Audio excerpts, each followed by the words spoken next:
Hey guys, it's Marcus Shell, and today we're going to take a look at my motorcycle carrier. It's actually a dual rail. It's manufactured by VersaHaul. It is constructed out of 14 gauge metal. It weighs about 125 pounds in the dual rail configuration. Now you might be asking yourself, well, why do you want to use this if you already have a trailer? Well, there's a couple reasons. One is that I can leave this on all the time, even when I'm not carrying my bikes, and makes it a lot quicker and easier for me to throw my bikes or mountain bikes on, by the way.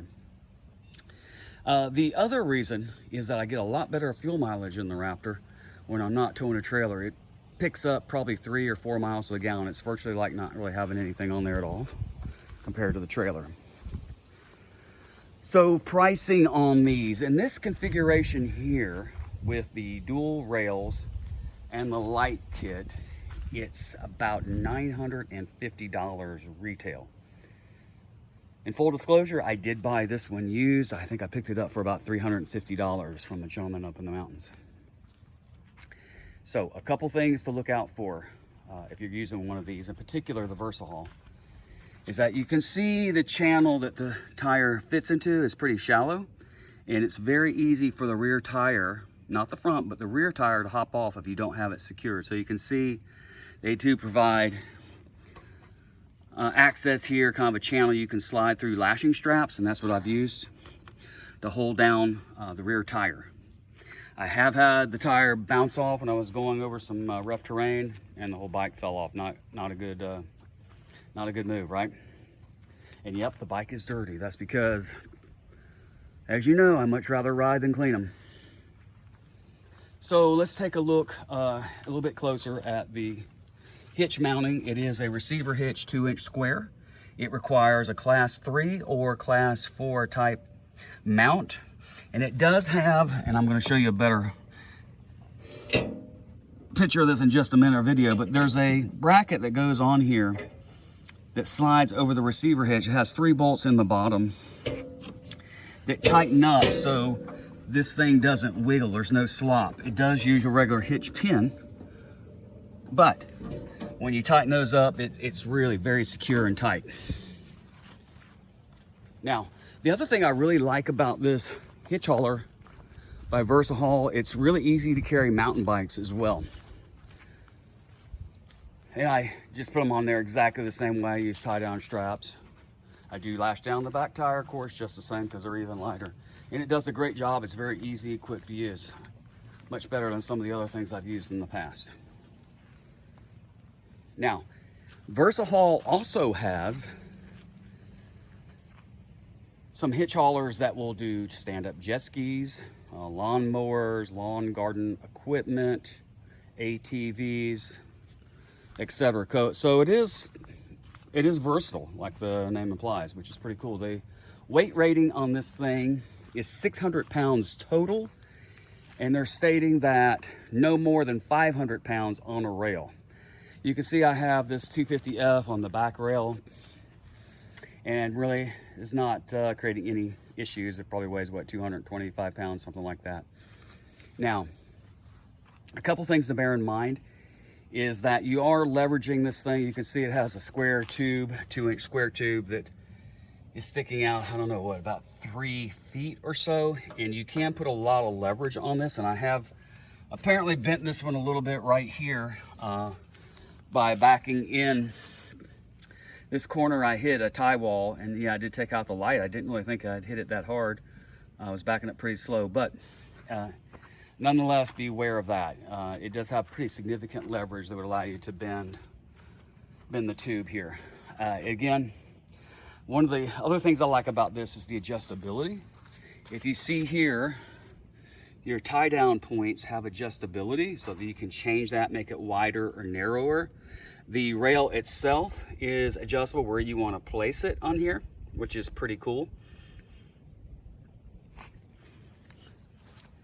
And all in all, I would say I'm really pretty happy with the design. It's, again, about 125 pounds, so it's just light enough that I can manage it without needing someone else to help me put it on and take it off. And in a minute, I'm going to show you how I do that. Okay, so we're going to unload the VersaHaul on my little jig I made just to make life a little bit easier.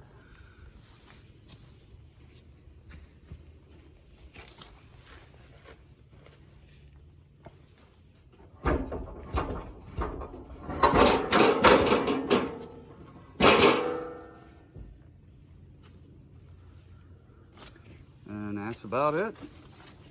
That when we go to put it back on, it makes life a lot easier.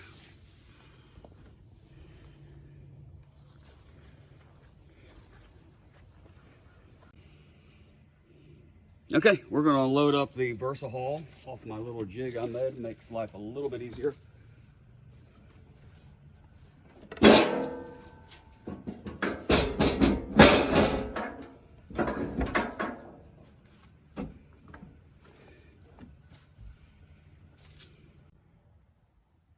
Okay, so let's wrap up the review of the VersaHaul. What are the pros and cons? What do I like?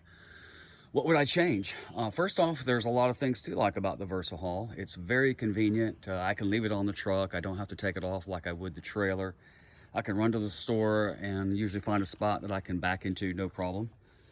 To kind of keep the VersaHaul out of the way.